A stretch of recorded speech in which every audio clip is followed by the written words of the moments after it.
Esse é o Ancapsu e nós vamos falar agora sobre a iniciativa do Trump de proibir voto por correspondência e urnas eletrônicas lá nos Estados Unidos, tá? O Trump fez essa mensagem aqui na Truth Social, dizendo que eu vou liderar um movimento para nos livrar de todas as votações pelos correios e também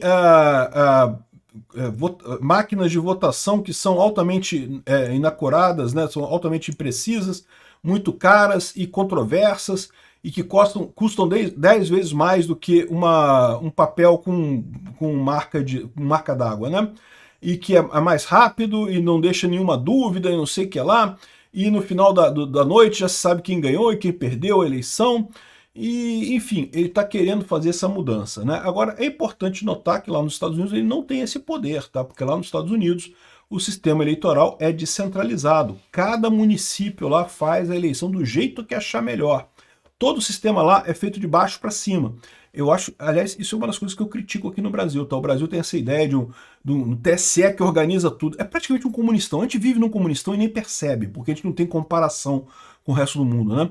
Mas basicamente um comunistão. O TSE dá as ordens, faz o sistema, todo mundo usa o mesmo sistema no Brasil inteiro, não sei o que lá.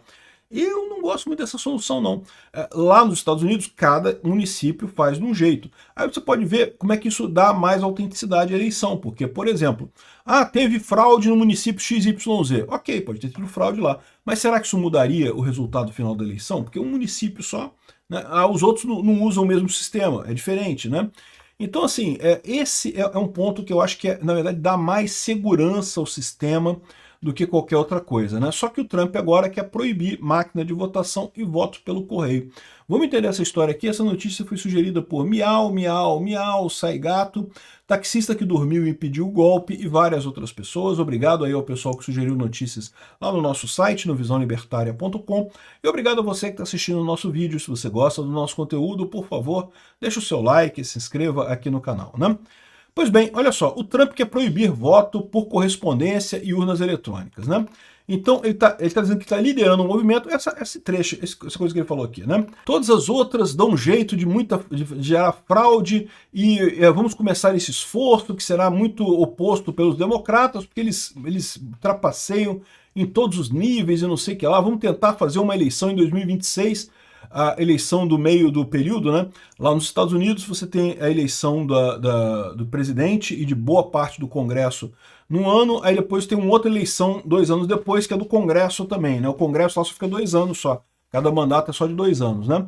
Então esse mid-term em 2026, aqui ó, enfim, ele fala um monte de coisa aqui criticando que foi fraudada a eleição de 2020, não sei o que lá, ainda falando da eleição lá que ele perdeu para o Biden, né? E a questão toda é a seguinte, né? É o que eu falo para vocês, toda eleição no mundo inteiro, em todos os países, ela é movida por fraudes anteriores, né? E é por isso que você tem sistemas eleitorais muito diferentes nos diversos países, porque os países sempre acabam evoluindo dessa forma. A eleição em tese é uma coisa muito simples, as pessoas vão lá, votam, alguém vai lá, conta o voto e pronto, e elegeu a pessoa. Só que o que acontece? Em tudo quanto é lugar, tem gente que tenta fraudar esse sistema. E daí, quando o pessoal percebe que está tendo uma fraude de um jeito, o pessoal vai lá e tenta contornar aquele negócio para evitar aquela fraude. E daí é assim que você tem a evolução dos sistemas eleitorais, não só dos sistemas eleitorais, mas da própria legislação eleitoral nos vários países, né?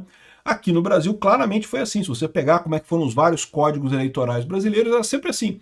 Tinha uma eleição, tinha fraude, eles faziam um código eleitoral para resolver aquela fraude. Tinha eleição, tinha mais outra fraude, faziam o código para resolver aquela outra fraude. As próprias urnas eletrônicas aqui no Brasil foram um mecanismo para acabar com fraudes, né? Haviam muitas fraudes aqui no Brasil quando era a contagem manual, como o Trump quer que seja nos Estados Unidos agora. Eu, particularmente, acho que, por exemplo, o voto por correio lá nos Estados Unidos é um voto que, caramba, bicho, é muito fácil de fraudar isso, é muito fácil de comprar voto desse jeito, né? Se fosse aqui no Brasil, isso daria uma merda do caramba. Mas o que acontece lá nos Estados Unidos? Como os Estados Unidos é um país que as pessoas ganham bem, para você comprar voto lá, você teria que botar muito dinheiro para conseguir comprar voto suficiente lá nos Estados Unidos. Então, por isso que lá eles não têm esse problema de fraude, né? Aqui no Brasil a gente tem esse problema. Aqui no Brasil a gente tem problema não apenas porque nós somos um país muito desigual, tem pessoas muito pobres, então existem regiões no Brasil que tu compra voto com 10 reais, você compra voto, E aí você consegue comprar uma eleição, entendeu? Porque se é R$10 por voto, você consegue comprar uma eleição. E não só isso, como em muitas regiões do país, particularmente no Nordeste, não estou sendo preconceituoso com o Nordeste, estou apenas expressando um fato que acontece lá. No Nordeste você tem muitos currais eleitorais. Não é só no Nordeste não, tá? Tem lugar aqui no Rio de Janeiro que tem curral eleitoral também, em São Paulo tem curral eleitoral também.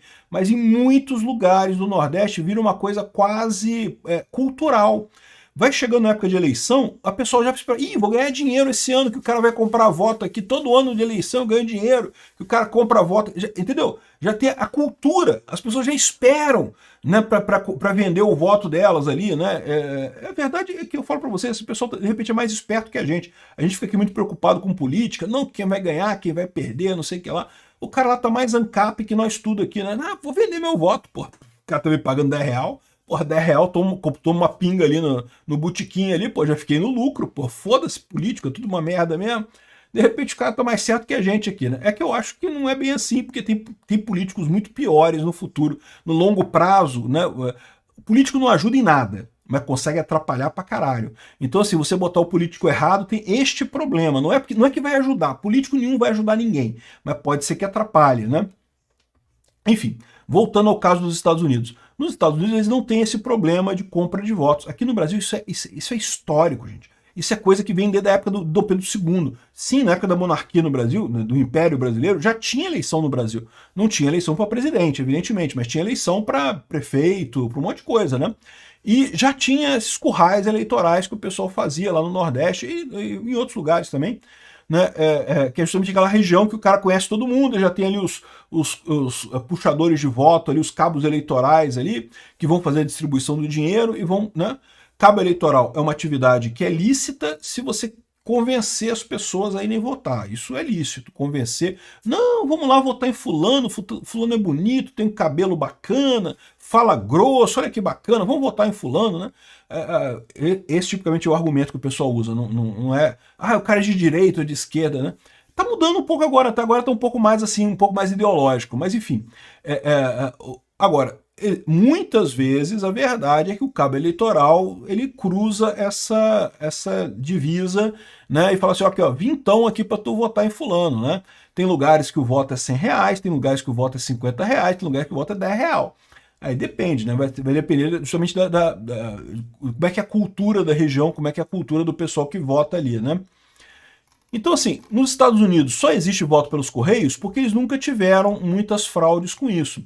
E o Trump está colocando uma preocupação razoável. Eu acho realmente que voto pelos Correios dá muita margem para venda de votos, né?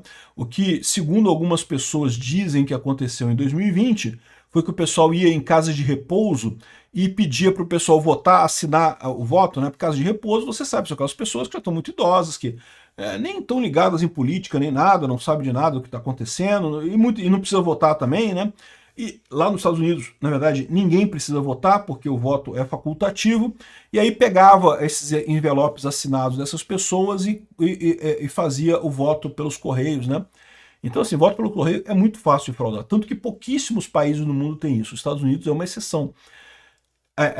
Talvez o Trump esteja certo nisso, talvez esteja, mas a verdade é a seguinte, a decisão cabe ao município, tá? Lá nos Estados Unidos, pela Constituição deles, o Trump não tem o poder de mandar como será a eleição. Cada condado lá, que é mais ou menos equivalente ao município, é que vai decidir como é que é a eleição, né?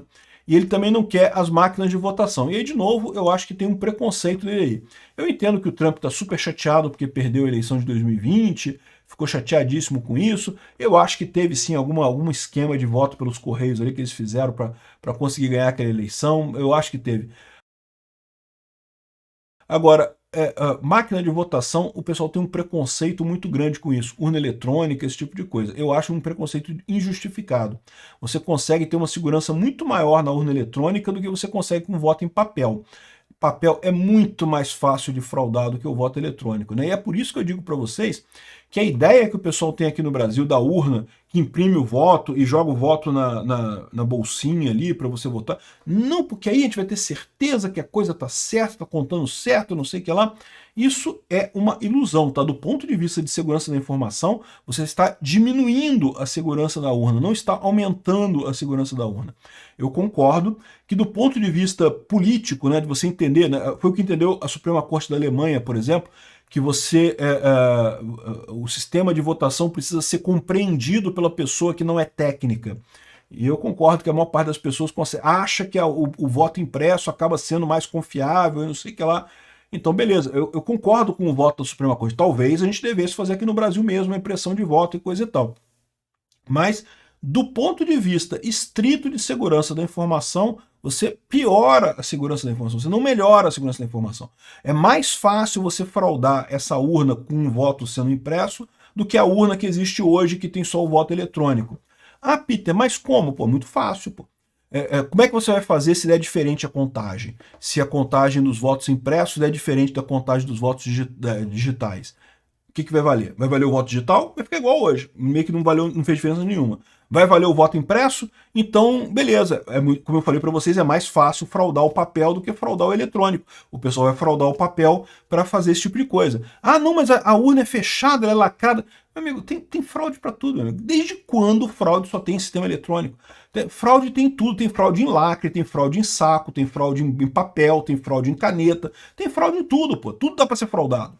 Então, ou seja, o eletrônico é mais difícil de ser fraudado do que essas coisas. O papel, caneta, saco de urna, né? Urna eletrônica, desculpa, urna física, né? Tudo isso é mais fácil de ser fraudado. E outra coisa também, aí você fala assim, ah não, se der diferente anula e faz de novo a eleição. Amigo, nunca mais vai ter eleição no Brasil, cara. Porque aí o pessoal, o que o pessoal vai fazer? Vai nas zonas eleitorais, você sabe que o seu oponente tem votos em tais zonas eleitorais. Aí você frauda o papel nessas zonas eleitorais, porque essas zonas eleitorais vão ser anuladas. Aí pronto, você ganhou a eleição. Você anulou as zonas eleitorais que o seu concorrente tinha mais votos. Pronto, resolvido o problema. Conseguiu mudar o resultado da eleição com uma fraude, mesmo a fraude anulando o resultado daquela urna, né? Ou seja, não tem saída, você diminui a segurança completa da urna, do ponto de vista técnico. Eu entendo que do ponto de vista leigo, quem não entende segurança da informação, acha que você está acrescentando segurança. Não, você está diminuindo a segurança. Você está dando um outro canal para o atacante atacar o processo de votação, né? E de novo, mas então por que não faz no papel? Tem que ser tudo no papel, igual é em outros países aí. Caramba, porque o Brasil é um país enorme, é um país monstruoso de grande. A dificuldade de se fazer, a logística de fazer apuração em papel é ainda mais complicada. Só acha que eleição em papel é mais seguro quem nunca participou de totalização de eleição em papel. Cara, é um absurdo. As eleições aqui no Brasil, começava a totalização quando era na época do papel, né? Começava a totalização no final do dia, né? Nas 6 horas da tarde, fechou as urnas, o pessoal começava a fazer a contagem. Até umas 8 da noite, tinha um monte de fiscal ali, coisa e tal. Aí, só que a contagem vara a madrugada, né? Tem lugares que tem voto pra caramba pra contar. Meu amigo, 3 horas da manhã, o pessoal que tá contando os votos ali, não tem ninguém olhando, cara. O cara bota o voto pra quem ele quiser. É muito mais fácil de fraudar o voto contado do que o voto eletrônico, né? E até por um outro princípio também de fraude, que é quanto menos tempo você tiver para fraudar, é mais difícil você fraudar. Se você tiver muito tempo em qualquer coisa, você consegue fraudar com mais facilidade, porque você tem mais caminhos para fraudar durante aquele tempo, aquele período que você pode fazer a fraude, né? Ah, mas lá em Taiwan eles fazem e funciona. Amigo, Taiwan é um país inteiro que é, sei lá, do tamanho do Maranhão. A população do Maranhão, o tamanho de Alagoas. É muito mais fácil para eles fazerem. É o que eu falo, cada país evoluiu o seu sistema eleitoral com base nas fraudes que teve naquele país no passado. E, de repente, eu não sei, eu não conheço a população de Taiwan, talvez eles tenham lá uma propensão de serem mais honestos, de não querer fraudar. Aqui no Brasil, eu garanto para você, tem tentativa de fraude em tudo. Todo mundo tenta fraudar tudo o tempo todo. Então, sinceramente, voto em papel aqui no Brasil seria trágico, né? Lá nos Estados Unidos, talvez seja uma boa ideia, talvez lá eles consigam fazer isso. Eu acho que eles vão quebrar a cara com isso, né? Felizmente, o Trump não tem o poder de obrigar essas coisas. Vamos ver como é que vai terminar essa iniciativa do Trump de acabar com a votação por correio. Eu acho que a votação por correio realmente devia acabar. Tá? Eu acho que realmente é uma coisa que... Ou então ser como era originalmente, apenas para membros das Forças Armadas que estavam em guerra. A votação pelos Correios nos Estados Unidos começou nesse esquema. Porque, né, pô, é injusto um cara que está lá no Iraque, lutando pelos Estados Unidos lá no Iraque, não poder votar na cidade dele. Aí fizeram esse negócio de voto pelos Correios, né? Agora, hoje, como é que qualquer um dá justificativa e vota, né? Isso realmente eu acho que é muita fraude que tem.